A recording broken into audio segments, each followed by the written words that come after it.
বীরভূম জেলা সফরে এসে মুখ্যমন্ত্রী মমতা বন্দ্যোপাধ্যায় জেলার দুই শীর্ষ নেতা কাজল শেখ এবং অনুব্রত মণ্ডলকে দলীয় কোন্দল মিটিয়ে নেওয়ার নির্দেশ দিয়েছিলেন। নেত্রীর নির্দেশের পর কাজল অনুব্রতকে একই মঞ্চে দেখা গেলেও জেলায় তাদের অনুগামীদের মধ্যে সংঘর্ষ থামার কোনো নামই নেই। ওর ক্ষমতা চলে যাচ্ছে, এক নম্বর কথা। সেই ক্ষমতা টিকে থাকার জন্য সব গ্রাম আতঙ্কিত করে রাখছে সব জায়গাতে। প্রতিমা নিরঞ্জনকে কেন্দ্র করে তৃণমূলের দুই গোষ্ঠীর মধ্যে সংঘর্ষ হয় বীরভূমের সিউড়ির ২ নম্বর ব্লকের দমদমা অঞ্চলে। ৩রা অক্টোবর রাতের এই ঘটনায় গুরুতর জখম হন বেশ কয়েকজন, যাদের কয়েকজনকে হাসপাতালে ভর্তি করতে হয়।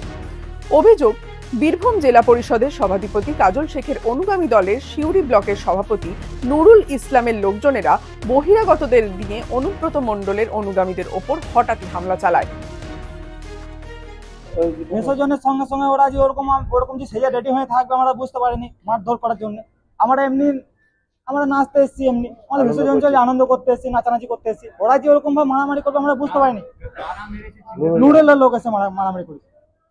ওরা 50-60 জন ছিল। পুলিশ আছে, পুলিশ কিছু ইয়ে করছে না। পুলিশ সবাইকে সরিয়ে দিচ্ছে। তো আমরা আনন্দ করছিলাম এবং নাচছিলাম এবং কিছু নুরুলের লোকজন মানে এসে আমাদের উপর অতর্কিত হামলা করে। মানে ওর দলে মিশতে হবে, ওর সঙ্গে থাকতে হবে। আমরা অনুব্রত মণ্ডলের দল করি।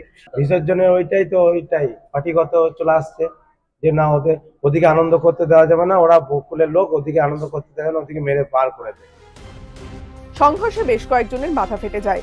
অনুব্রত অনুগামীদের দাবি, কি কারণে আমাদের ওপর হামলা চালানো হয়েছে আমরা জানি না।